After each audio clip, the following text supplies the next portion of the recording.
यत्र तो हानमेव श्रूयते न उपायनम तत्र उपायनम सन्निपते द्वान वा इति विचिकित्सायाम अश्रवणाद असन्निपात। जहां पर केवल त्याग का ही श्रवण हुआ है वहां पर विचार करना है कि यह उपायन जो ग्रहण है वह उपस्थित होता है या नहीं होता। पूर्व पक्षी कहता है कि असन्निपात, वहां उसका संबंध नहीं होगा। क्यों? अश्रवणात्, क्योंकि कभी श्रवण हुआ वहां पर जो है श्रुति में स्पष्ट श्रवण नहीं है। विद्यांतर गोचरत्वाच्च शाकांतरे से श्रवणस्य। और दूसरी बात है कि जहां कहीं भी ग्रहण का श्रवण भी है वो अन्य विद्या शेष है। जिस विद्या को लेकर के यहाँ पर आप विचार कर रहे हैं जहाँ केवल त्याग का श्रवण हुआ है, छांदोग्य का मुंडक में है, वहाँ जो आया हुआ विद्या है उससे भिन्न विद्या में आप कौशिक ब्राह्मण में ग्रहण को श्रवण कर रहे हैं। जिसमें केवल त्याग जो है वो सब कैसा है? 8-13 का है। देखो वो छांदोग्य, मुंडक 3-2 का है। सब निर्गुण विद्याओं के प्रकरण है। और कौशिकीय ब्राह्मण जो था वो कहते सगुण विद्या का प्रकरण है। इसे भिन्न विद्या का प्रकरण में होने के कारण से भी इनका परस्पर संबंध नहीं हो सकता। पूर्व पक्षी का अपनी कल्पना है, यदि वहां पर भी वो निर्गुण प्रसंगी था।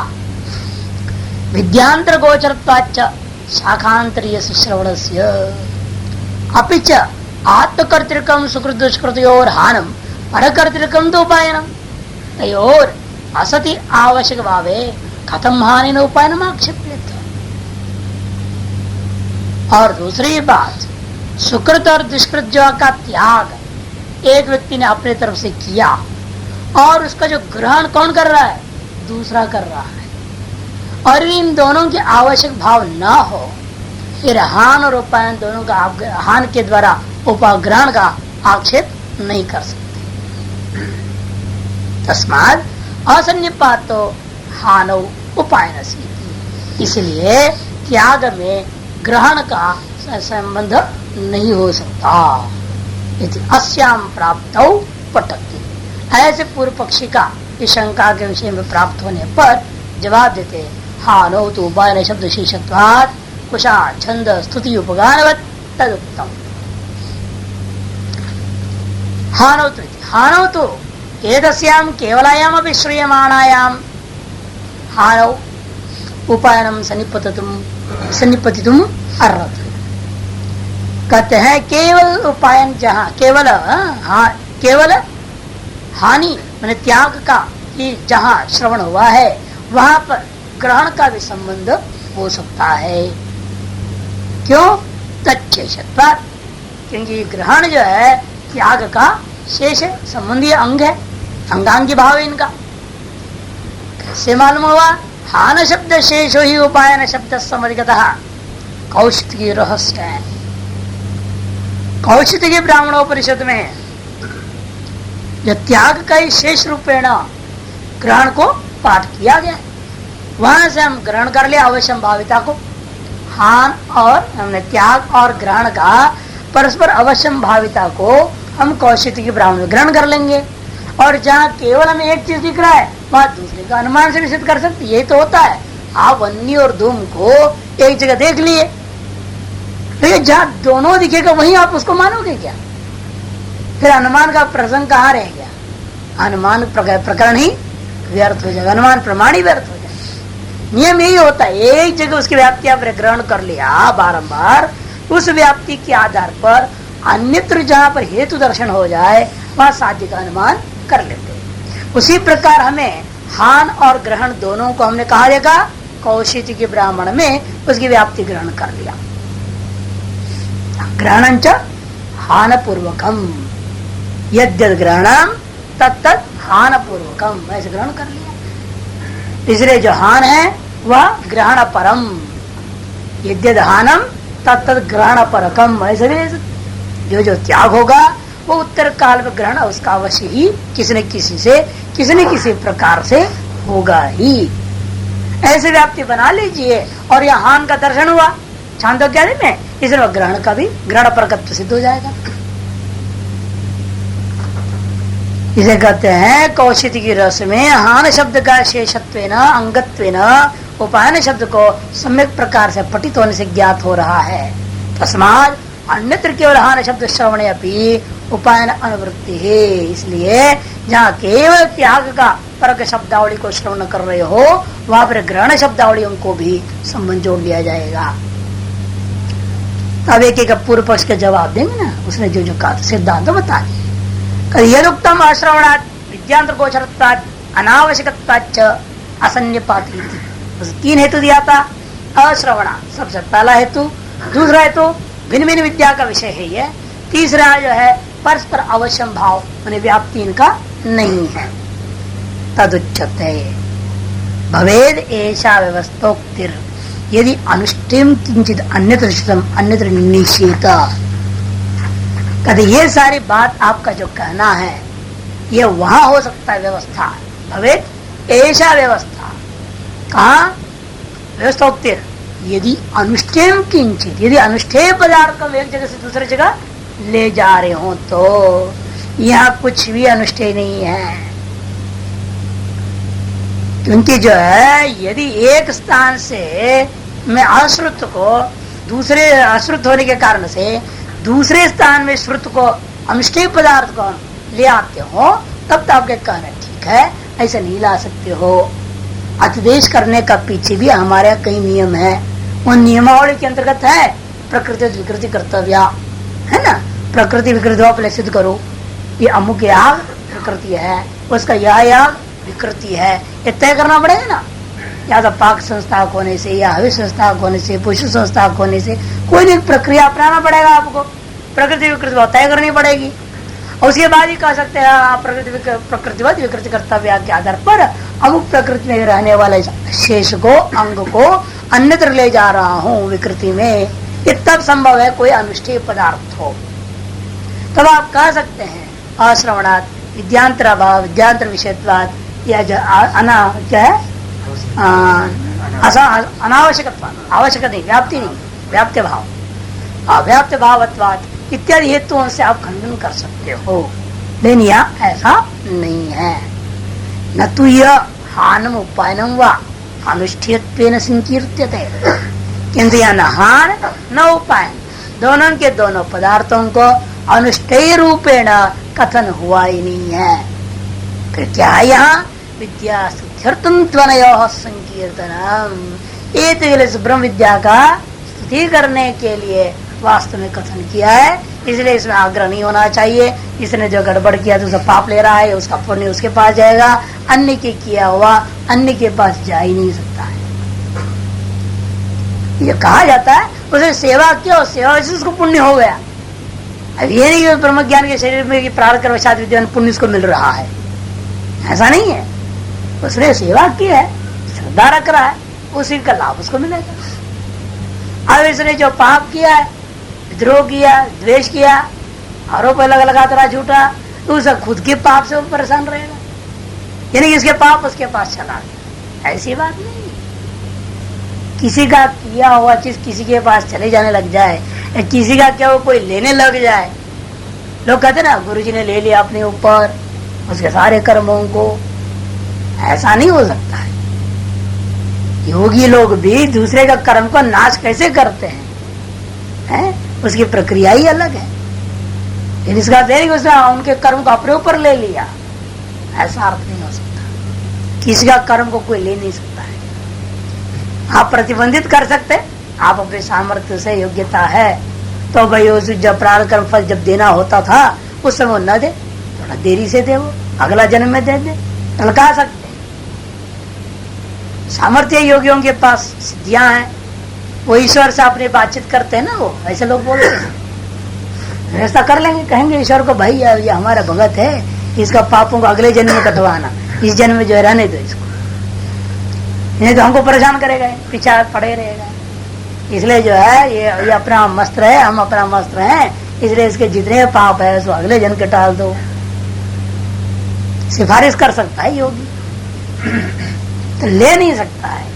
इसलिए ऐसा बात जो है विद्या का स्तुति करने के लिए कहा जाता है। क्या स्तुति है? इत्थम महाभागा विद्या यत सामर्थ्यात् अस्य विदुष सुकृत दुष्कृते संसार कारणभूते विदुयेते ते च सुहृद द्विषत्सु निविशेते इति। ये इसकी जो है स्तुति। ये देखो भाई, ये विद्या इतनी महान है, इतना विलक्षण पर है ये विद्या कि जिसकी सामर्थ्य से ये जो विद्वान है उस संसार का कारणीभूत पुण्य पाप सब नष्ट हो गए, उसने उससे अलग हो गए। और ये कहाँ चले गए? और उस विद्वान का सुहृदों में पुण्य चला गया और द्वेष करने जो द्वेष करने वालों में जो है पाप चला गया। इस प्रकार का स्तुति है विद्या की स्तुति। स्तुत्यर्थे चस्मिन् संकीर्तने हान अनंतर भावित्वेन उपायन से क्वचित श्रुतत्वाद अन्यत्रापि हान श्रुतौ उपायन श्रुति वृत्तिम मन्यते स्तुति प्रकर्ष लाभाय। हम भी जो आग्रह कर रहे हैं आपको ग्रहण वहां भी ले जाओ, ग्रहण ले जाओ, ये नहीं उसको कोई विशेषता है, ऐसी बात नहीं। जो वहां केवल त्याग का बात जहाँ आया है वहां स्तुति की प्रकर्षता को बढ़ाने के लिए, स्तुति का प्रकर्ष को, उसकी उत्कृष्टता को बढ़ाने के लिए हम कह रहे हैं वह जहाँ हान केवल है वह ग्रहण भी कह देना, ताकि वहां भी उसकी जो स्तुति है वह परिपूर्णता को प्राप्त हो जाए, अल्प श्रुति न रहे, अल्प स्तुति न हो। इसलिए भूयः स्तुति परिपूर्णता प्राप्त हो जावे, इसलिए सबको परस्पर हम जोड़ दे। स्तुत्यर्थे चस्मिन् संकीर्तने हान अनंतर भावित्वेन, हान के अनंतर भावी होने से उपायन से क्वचित श्रुतत्वात्, कहीं कहीं पर जो है ग्रहण का श्रवण होने से अन्यत्रापि हान श्रुतौ, जहाँ केवल हान श्रुति है वहां पर भी उपायन की अनुवृत्ति मन्यते, ग्रहण की अनुवृत्ति हम मानते हैं। क्यों मानते हो? स्तुति प्रकर्ष लाभाय। कहते हैं ऐसे करने में क्या प्रमाण है? कहते अन्यत्र से किया गया है, अन्यत्र ऐसा आप स्वयं भी कर्मकांड में अर्थवादों को परस्पर जोड़ देते हो। अर्थवाद है किस लिए? स्तुति या निंदा। विधेयक का स्तुत्यर्थ होता है अर्थवाद, या निषिद्ध का निंदा के लिए होता है। तो इसलिए कहते कि देखो प्रसिद्धाच अर्थवादांतरापेक्षा अर्थवादांतर प्रवृत्ति, ये देखने को बड़ा प्रसिद्धि से उपलब्ध है कि भाई एक अर्थवाद की प्रवृत्ति के लिए दूसरे अर्थवाद की अपेक्षा हो गई, एक दूसरे को मदद कर रहे। कहा आपने देखा? जैसे एक जगह अर्थवाद है छांदोग्य में ही, एक विंशो तो असोवादित्य, यहां से आप गिनते जाओ गिनते जाओ गिनते जाओ तो 21वां जो होगा वो सूर्य है। कहते 21वां सूर्य है, हम तो 7 ही लोग हैं, आप तो 21 लोग कहाँ से बना दिए हैं? यहाँ से सूर्य के पीछे में 20 लोग मानने पड़ेंगे, फिर इसके सहित भी जोड़ोगे तो 19 लोग बीच होना चाहिए ना। तो ये एक हो गया और वो 21वां, बीच में 19 तो चाहिए। तो ये अर्थवाद का अर्थ कैसे घटाओगे? कहते हैं यहाँ इसका अर्थ लोगों को लेकर के नहीं है। इतना कैसे होगा? कहते दूसरे अर्थवाद को देखो, वाक्य की संख्या का गणना करके बता दिया कैसे 21 की पूर्ति करना। लोगों से लोगों की पूर्ति होना कोई जरूरी नहीं है।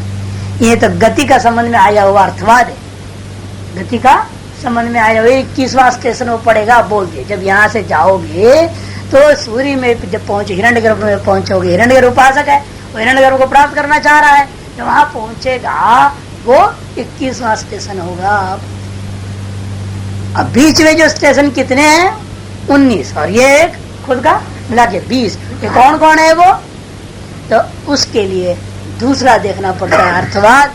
वो अर्थवाद बता रहा है ये जो 12 महीने है ना, ये एक एक स्टेशन है। ये मासाभिमानी देवता, मासाभिमानी देवता क्या करेगा?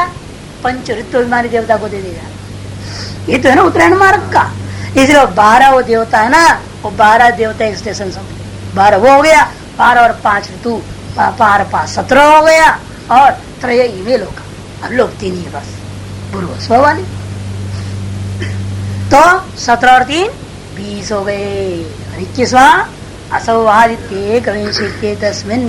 देखो इस प्रकार से दूसरे अर्थवाद में, दूसरी शाखा में दूसरी अर्थवाद में आए हुए 21 संख्या की जो व्याख्या है उसको हम इस छांदोग्य के साथ जोड़ना पड़ेगा।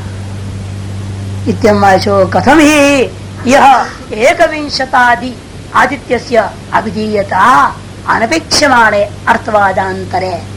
यदि मान लो हम कोई दूसरी अर्थवाद की सहायता न लेते, अपेक्षा न करते, इस आदित्य में 21वीं संख्या जो आपने घटाना चाह रहे हो वो कैसे कथन हो पाता? नहीं हो सकता था।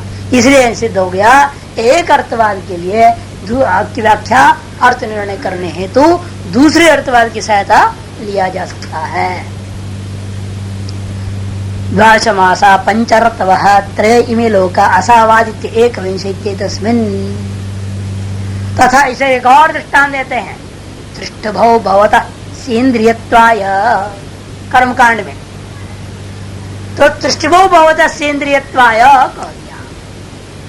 कहते देखो वो सेन्द्रियत्वाय इंद्रिय सहित युक्त होकर के सुपुष्ट रहने के लिए 2 दृष्टुभ होते हैं कह दिया।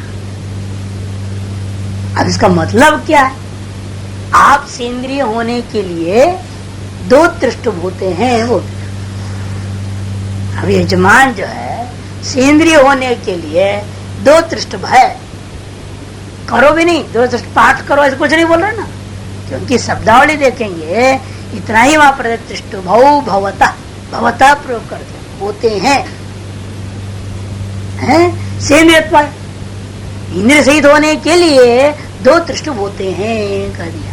अरे कैसा मामला है ये अर्थ तो वैसे ये अर्थवाद है, ये है अर्थवाद कर्मकांड में।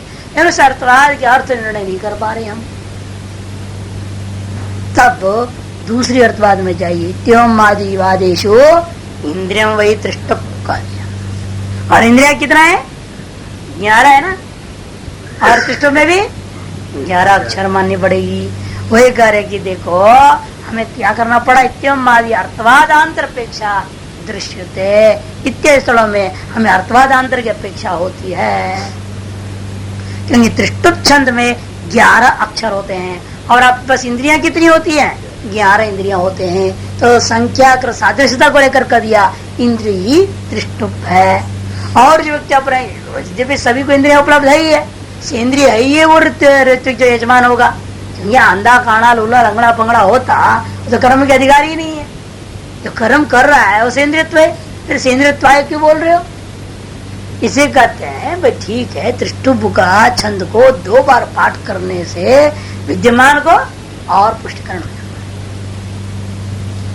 11 दुगुणा 22 इंद्रियां हो जाएंगे उसके।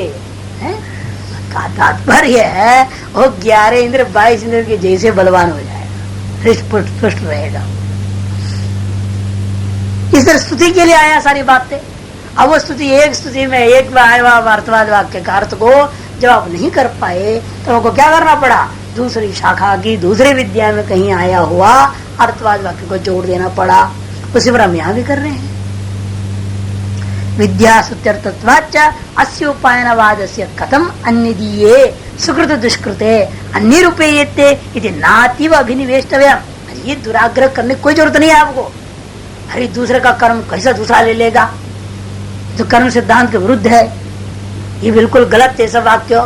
ऐसा आग्रह करने की कोई जरूरत है। स्तुति में हमेशा उत्प्रेक्षा अलंकार होता है। स्तुति में ऐसे ही कहा जाता, अरे बेटा राजा, कपड़ा भी पहनने को नहीं, सटा फटा है, अब बेटा राजा कह देते, बेटी रानी कह देते हैं, और राजा रानी हो जाएंगे वो। अरे बहन है, भाई बहन राजा रानी कैसे हो जाएगा? पति पति तो हो ही नहीं सकते किसी काल में। और एक शादी के बाद भी रानी नहीं हो सकती ना, ये राजा हो सकता। देखो व्यवहार हो जाता है, बेटा राजा बेटी रानी है ना। और आप लोगों के लिए जैसे व्यवहार महाराज, कभी महाराज होते हो क्या? आप लोग महाराज हैं। इन महाराज शब्द का प्रयोग हो रहा है वो स्तुत्यर्थ है, जो स्तुत्यर्थ है। तद्वत यहाँ पर भी समझिएगा। इसे स्तुत्यर्थ आया हुआ वस्तु में आग्रह करनी चाहिए, ऐसा होना ही चाहिए, ये गलत है या सही है, इस पर विचार करने की कोई जरूरत नहीं है। विद्या का स्तुत्यर्थ आया हुआ होने से उपायनवाद ग्रहणवाद के बारे में कहीं कैसा हो गया, दूसरे ने किया किसी और ने ले लिया, इस प्रकार से कैसे हो सकता है? इस प्रकार की आशंकाएं आप जो है करनी नहीं चाहिए, इसे विशेष आग्रह करने की अपेक्षा नहीं है। उपाय शब्द से सत्ता इतु। और दूसरी बात, व्यास जी ने जानकर यहाँ शब्द भी इसलिए प्रयोग कर दिया। सीधा कह सकते थे उपाय न शेषत्वा, सूत्र बना सकते ना, सूत्र में हानो तो उपाय न शेषत्वा इतनी सूत्र बन सकती थी। उपाय ने शब्द शेषत्वा ऐसे क्यों बोला? सूत्र में शब्द प्रयोग कर दिया है, वो ज्ञापन करता है यहाँ पर। वह कहते देखो उपायन शब्द शेषत्व तो शब्द शब्दम समुच्चारयन, शब्द ऐसा एक शब्द को उच्चारण कर रहे हैं कौन? व्यास जी। उसके द्वारा स्तुत्यर्थाम एव हानौ उपायन अनुवृत्ति सूचयति। इसलिए उपायन का जो अनुवृत्ति किया जा रहा है हान में, वह भी स्तुति के लिए ही समझो, अनुष्ठान के लिए नहीं। इस बात को सूचित करने के लिए सूत्रकार ने शब्द, इस शब्द को प्रयोग किए हैं। गुणोपसंहार विवक्षा में उपायनार्थ से हान अनुवृत्ति ब्रूयात्। इतना ही तात्पर्य यहाँ, क्योंकि पूरा प्रकरण जो चल रहा है, यह पाद गुणोपसंहार का विचार चल रहा है इस अध्याय के इस पाद में। तो गुणोपसंहार की विवक्षा होने पर यहाँ पर हम इतना ही इस मंत्रों पर, इस अर्थवाद वाक्यों पर विचार करते हुए कहना चाहते हैं कि अर्थवादों में भी परस्पर एक दूसरे का उपसंहार हो सकता है, ये हम सिद्ध करने से तात्पर्य है। हमें कोई आग्रह नहीं, ये अनुष्ठेय है, ये ऐसा होता ही है, ये सब बातें हमें कोई सिद्ध करने का अपेक्षा नहीं, क्योंकि ये स्तुत्यर्थ है। हम इतना ही बताना चाह रहे हैं, वादों में भी यथा विधेय गुणों का उपसंहार हुआ करता है, वैसे अर्थवाद में कथित गुणों का भी परस्पर उपसंहार होता है। तस्मात् गुणोपसंहार विचार प्रसंगेन स्तुत्योपसंहार पुरुषार्थमिदं सूत्रम, इसका अर्थ दे दिया। इसलिए गुणोपसंहार के विचार के सुप्रसंग में हमने जानबूझ करके स्तुतियों का भी उपसंहार प्रदर्शन करने के लिए यह अधिकरण और इस सूत्र को आरंभ किया गया है। कुशा छंद स्तुति उपकारवत इति उपमा उपादान दृष्टान दिया, जैसे कि कुशा है, छंद है, स्तुति और उपकार। क्या है ये कुशा? किसको कहते हैं? यह तात्पर्य केवल आस्तरण से लेन देन मात्र नहीं है, क्योंकि दृष्टान में घटाना पड़ेगा ना, उसको कैसे घटा होगे? आस्तरण में तो कुशा होता ही है, और जब कुशा नहीं तो द्रव्य प्रस्तरित हम कह दिया, वो मुख्य नहीं है। यहाँ पर यहाँ किस विषय को दृष्टांत बना रहे हैं? यहाँ लेंगे वो जो साम गायक होते हैं, जो सामगान करते हैं, उनको आवृत्ति करनी पड़ती है मंत्रों का।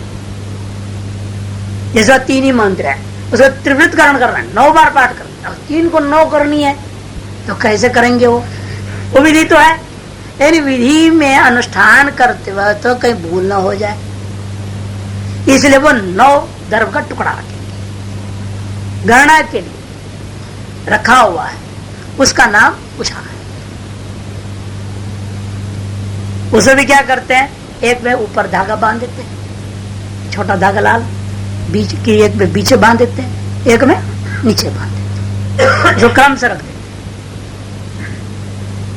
तो जो ऊपर बांधना है उसका नाम पहला ऋचा, दूसरे का मध्य में जो दूसरा, और ये तीसरा।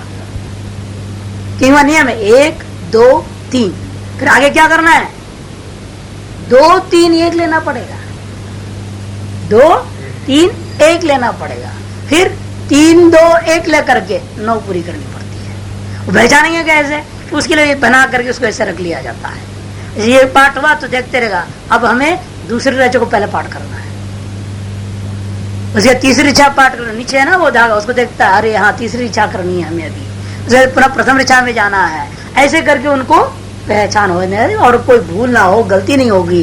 ये तदर्थ गणना के लिए भी है, और उस ऋचा का पहचान के लिए भी जो रखा जाता है उसका नाम यहाँ कुशा, उसको दृष्टांत बना रहे। और छंद कुशा वानस्पत्या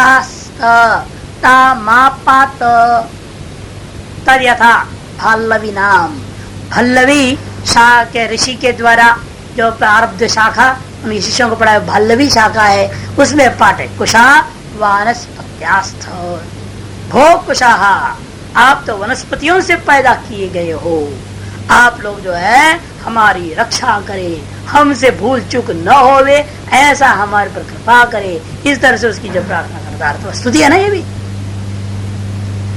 इति एतस्मिन् निगमे कुशानाम अविशेषेण वनस्पति योनित्वेन श्रवणे। यदि भी कुशाय क्या है, इस बाल विषय के अनुसार कोई भी पेड़ का लकड़ी काट दो उसको रख लो, हो जाएगा।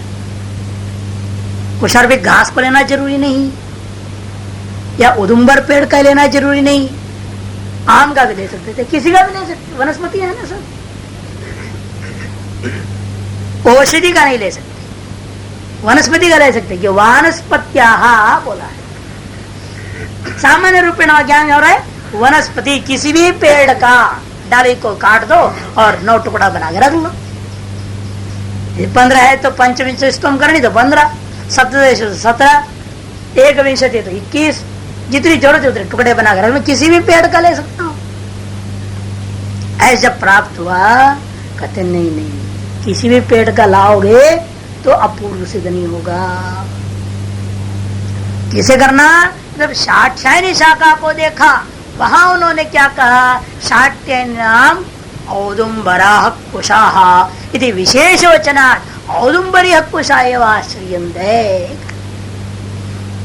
इस तरह से एक शाखा में पठित सामान्य के लिए दूसरी शाखा पठित विशेष का संबंध जोड़ा कि नहीं जोड़ा आपने। तद्वत एक शाखा पठित हान के लिए दूसरी शाखा पठित हान और ग्रहण दोनों में से ग्रहण को लाने में कोई आपत्ति नहीं होगा। ये दृष्टांत यथाच इसी प्रकार से क्वचित देवासुर छंदसाम अविशेषेण पौर्वापर्य प्रसंग है।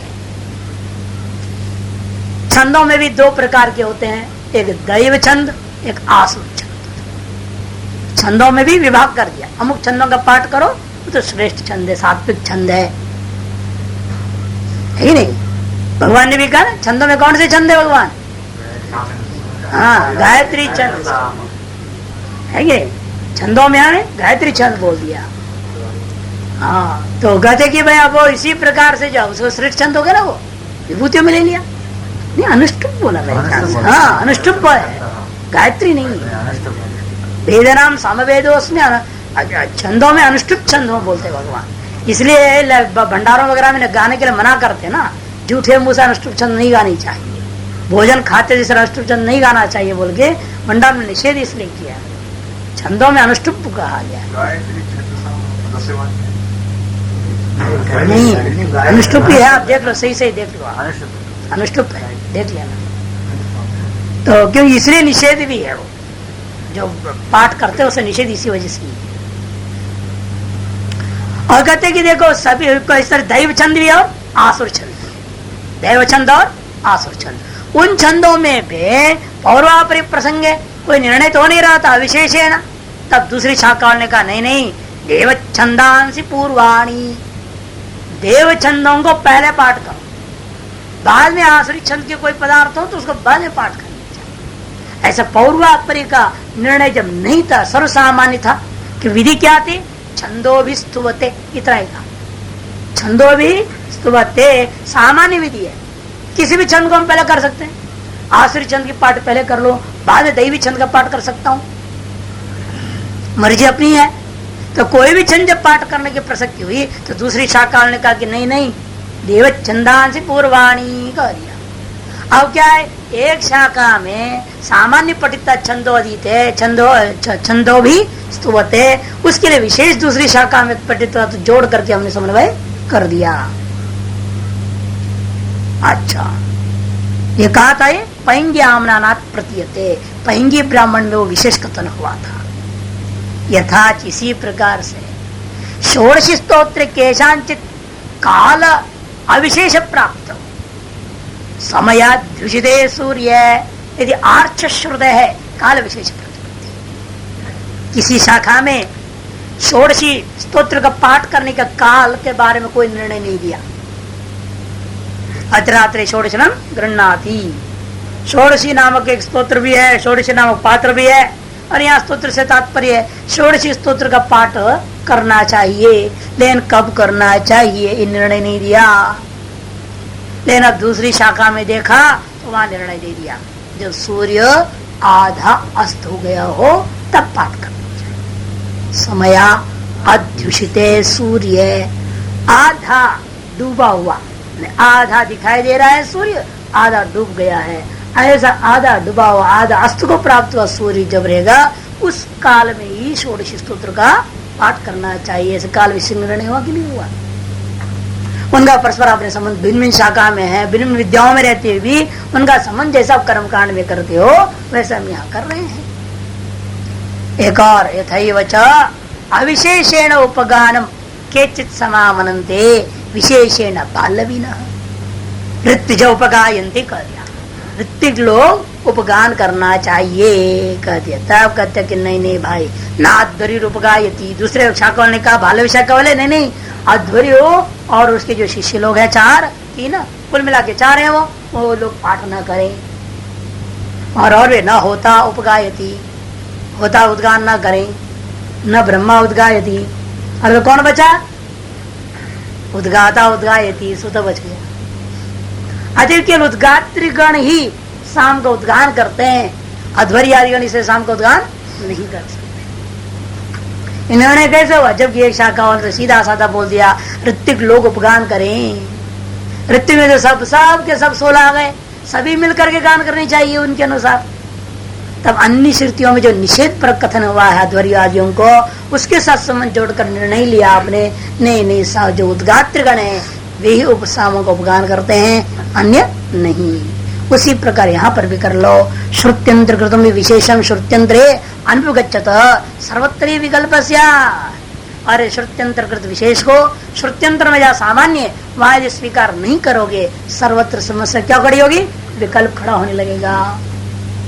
सच अन्याय सत्यांगतो, अगतिक गति में विकल्प होता है। जहाँ कोई हमारे निर्णय दे सकते हो विचार विमर्श करके पूर्वापर चिंतन करके वहाँ गति संभव है, वहां पर इस प्रकार का विकल्प खड़ा करना उचित नहीं। जैसे व्रीहिर्वा यवैर्वा, वहां मंत्र में वाह वाह कह दिया तो क्या करे?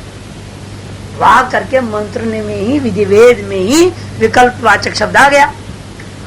इसे हमारे पास और कोई गति नहीं, वहां मजबूरी है, विकल्प मानना ही पड़ेगा।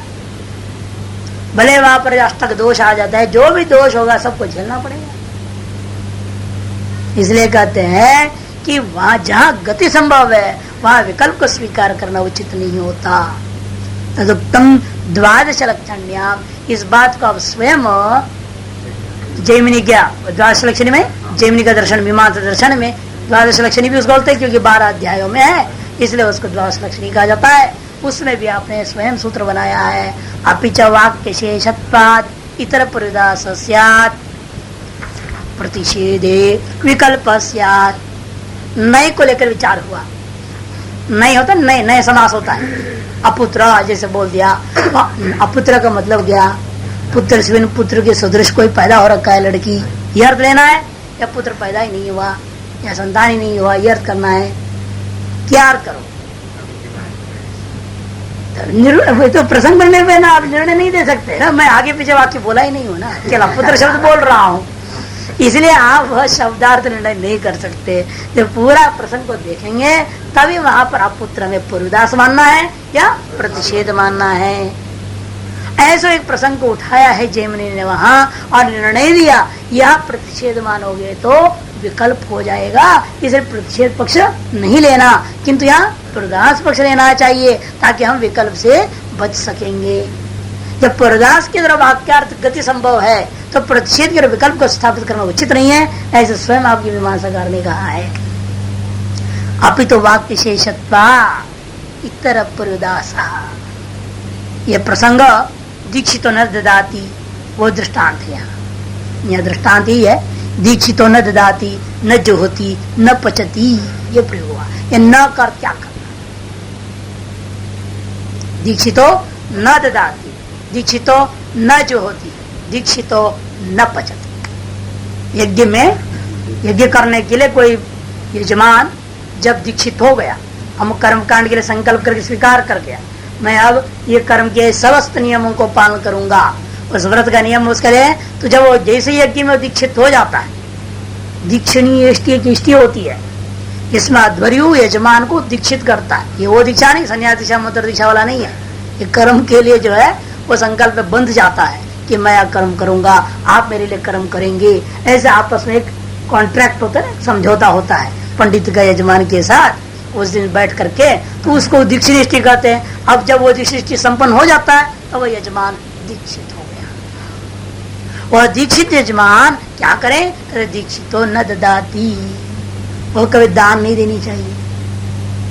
जब यज्ञ में दीक्षित हो गया फिर उसके बाद वो यज्ञ बहिर्भूता दान वगैरह नहीं कर सकता।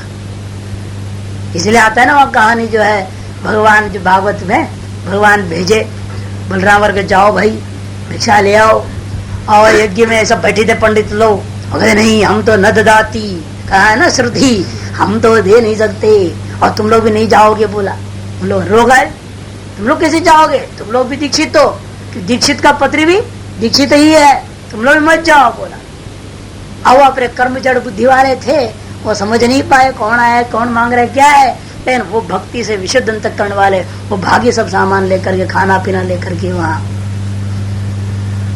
तो कर्मकांड में विचित्रता है, चाहे भगवान आए चाहे कोई आए, कोई मतलब नहीं। दीक्षित हो न ददाती न ददाती, हम खत्म, रोटी मांगोगे चाहे कुछ मांगो हम नहीं देंगे। बहिर्वेदी दान है ना वो नहीं दिया जा सकता। न ददाती न जो होती, हवन भी नहीं कर सकता। हवन तो होता बैठा ना, वो जो खरीदा हुआ है पंडित वो स्वाहा करेगा, ये तो बगल में बैठा रहता है केवल। दर्भ रख देते, करंट पास हो जाता है, आपस से संबंध हो गया, कहते ठीक है भाई हम तुम्हारे लिए कर तो हमारे लिए कर रहे हैं, समझौता सेतु बांध दिया गया है।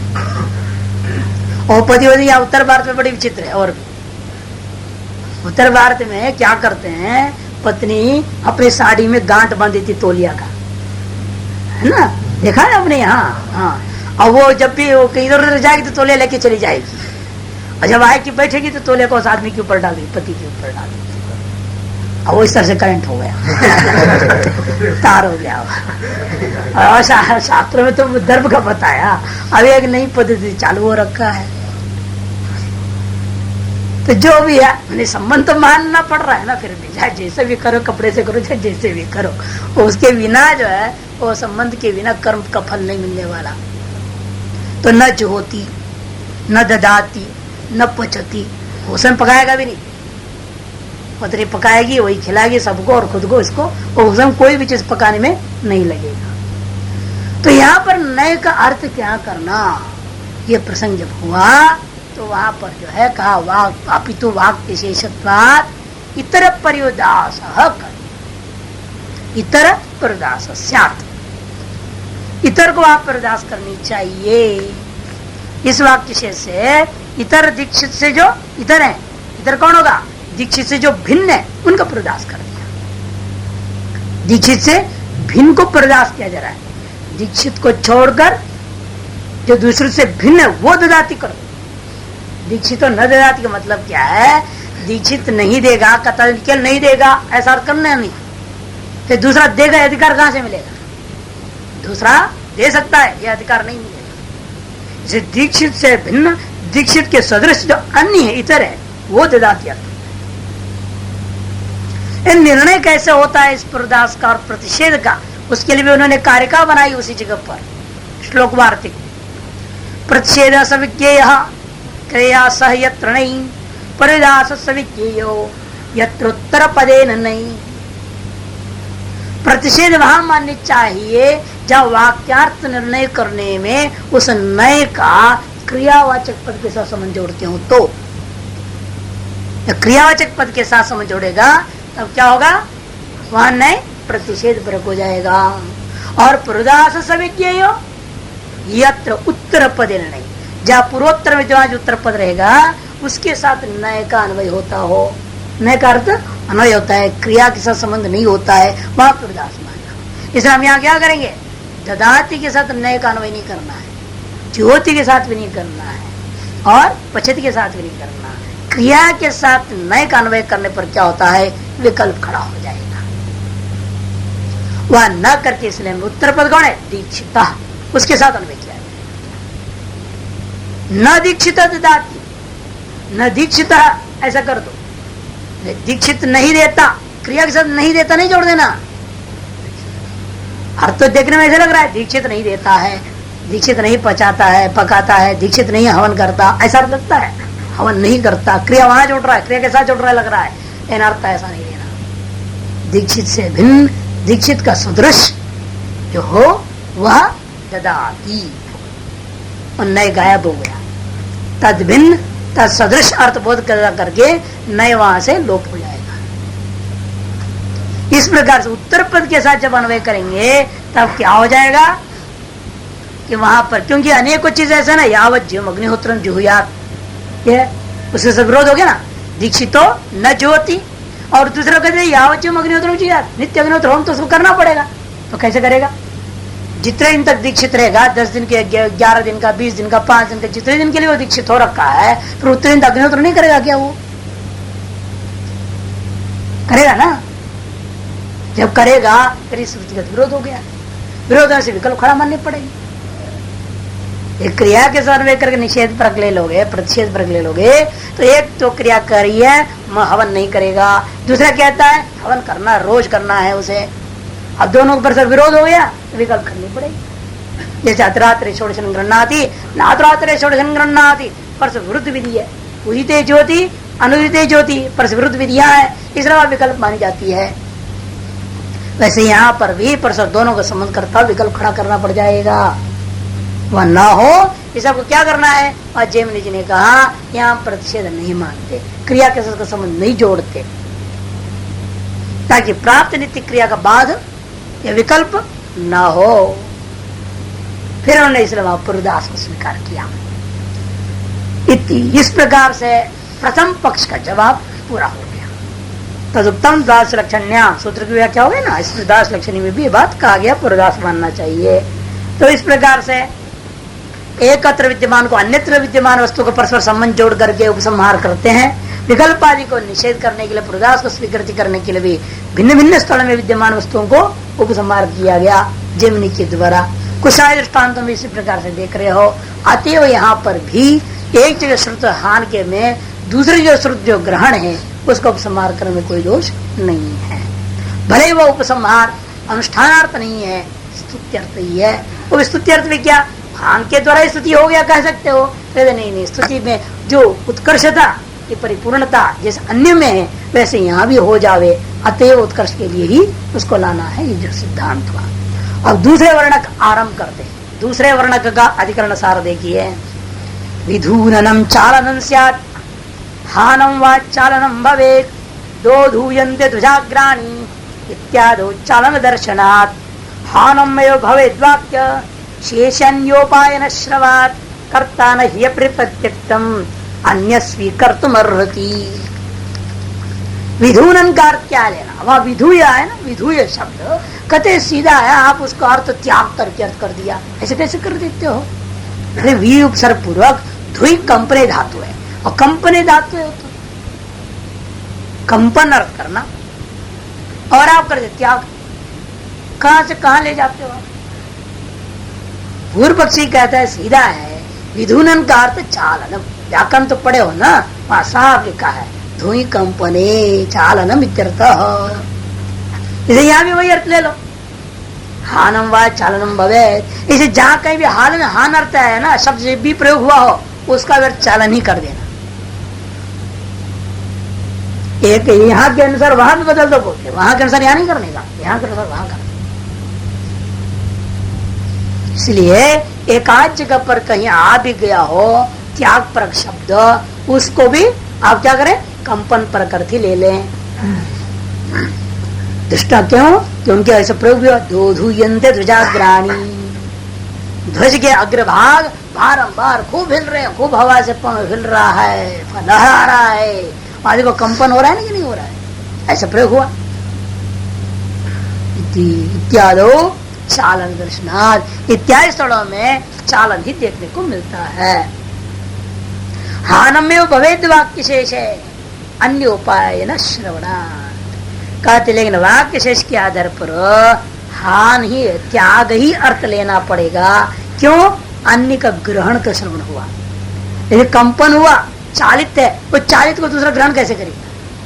त्याग किए हुए वस्तु का ही दूसरा ग्रहण कर सकता है। त्याग और ग्रहण का संबंध बनता है, चालन और ग्रहण का संबंध नहीं बनता। इसीलिए जो है यहाँ धूल का अर्थ त्याग में ही उचित होता है। हान में भवेत वाक्य से अन्य उपाय श्रवा कर्ता ने परित्यक्तम अन्य स्वीकर्तुम अर्हति। जब कर्ता के द्वारा कोई वस्तु परित्यक्त न हो उसको दूसरे के द्वारा स्वीकार करना न अर्हति, संभव नहीं है। इसीलिए यहाँ पर हम द्वि का अर्थ त्याग कर रहे हैं। और भी उपसर्ग के वैसे भी क्या है, अर्थ बदल ही जाता है। तो उपसर्ग की महिमा ही है। उपसर्ग की 3 गति बताई गई ना, क्या क्या है। हाँ, धात्वर्थम बाधते कश्चित कश्चित तम अनुवर्तते तमेव विशिनष्ट्यन्यद उपसर्ग गति स्त्रिधा। श्लोक है, कारिका है ना। उपसर्ग की 3 ही बताई गई है गति। धात्वर्थम बाधते कश्चित, कुछ धातु को बिल्कुल ही काट देते हैं, है ना। कश्चित तम अनुवर्तते, कुछ तो क्या करते हैं, उसी की अनुवृत्ति करते हैं, माने उसका अपना कोई अर्थ होता नहीं। हाँ, अपना अर्थ कुछ भी नहीं। और कुछ ऐसे हैं उस और विशेषता लाते हैं, विशेषता ला रहे हैं। तमेव विशिष्टन्यत इत्युपसर्ग गति स्त्रिधा, ये उपसर्ग की 3 गतियां। जैसे आप देखेंगे विहार है ना? विहार, प्रहार, आहार इत्यादि में क्या है, हरण करना रूपी अर्थ का बात हो रहा है कि नहीं। संहार में भी वहां तो बिल्कुल वध अर्थ कर दिया आपने। हार इति हरणम, हरणम इति हार, चोरी करना। यह चलना गति भी है। तो वहां पर कहीं अनुवृत्ति हो रहा है अर्थ का, कहीं अर्थ का बाद हो जाता है, कहीं अर्थ और विशेषता को पैदा करता। प्रगच्छति गच्छति सामान्य है, प्र जोड़ दिया बस विशेषता पैदा कर दिया। कृष्ण रूपेण जा रहा है। आगच्छति विपरीत अर्थ हो गया, बात कर जाने के जगह पर उल्टा